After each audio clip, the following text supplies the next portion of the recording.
PG&E CEO Patti Poppe talking about the company's latest settlement in two major wildfires caused by the company's procedures and equipment. So, what are watchdog groups saying one day after the announcement of this deal that keeps Pacific Gas and Electric from facing criminal prosecutions in the 2019 Kincade fire and last year's Dixie Fire? I turn now to Mark Toney for some perspective. He's the executive director of TURN, the Utility Reform Network. Good morning to you. Good morning. First, what went through your mind when you heard of this settlement yesterday? We know one of the other advocacy groups, Reclaim Our Power, is asking for the governor to rescind PG&E's business license. What are your feelings? We're happy to hear that that people will be getting compensated for wildfire losses much quicker with a settlement like this. What we're concerned about is that PG&E is going to try to shirk responsibility for these wildfires, and it's going to try to make ratepayers pay the cost. TURN is going to do everything we can to make sure that every penny is paid by shareholders and not a dime comes out of ratepayer pockets. Okay. Now, 33 criminal charges had already been filed and hearings started in the Kincade fire, which burned in Sonoma County, now disrupted by this settlement. Metal fatigue and some equipment deemed to be the reason behind that fire. An unmaintained tree falling onto a power line, the Dixie Fire caused. Now, an independent company, Filsinger Energy Partners, will provide 5 years of oversight, what's being called a 5-year monitorship of vegetation management and system maintenance for PG&E. Do you think this will finally get the company procedures in line? PG&E needs all the independent monitoring it can get.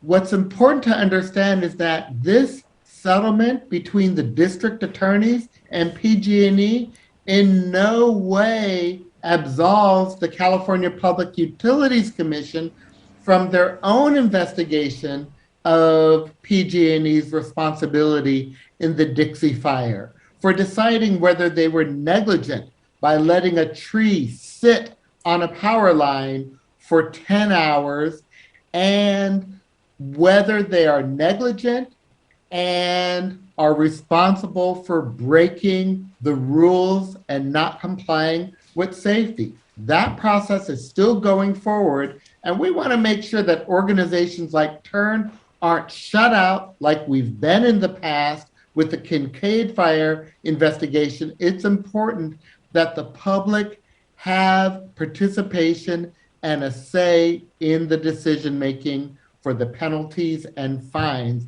that PG&E is going to have to pay. Okay, now $55 million is being paid out by PG&E to families in counties that need to rebuild. Another $35 million to groups like Fire Safe Councils that stepped in after the devastating flames swept through. And we're told none of those costs will be recouped through customer fees. You touched on this a little bit ago. That's not what has happened in the past with other costs the company has incurred by way of punishment. It's clear that you don't believe that this is going to be tracked correctly and that customers won't be on the hook. How do you track that? We track it by looking at every application that PG&E makes to the Public Utilities Commission for rate recovery and make sure they're not hiding it somewhere. You have to understand that we don't trust PG&E because of their track record. Let's talk about the $55 million settlement. It sounds like a lot of money until you remember that the CEO of PG&E this past year was paid $50 million by shareholders. So it's about the amount of money that the CEO makes in a single year. And so to you, that is not enough then for what's happened here? It's in the grand scheme of things, $55 million is a drop in the bucket.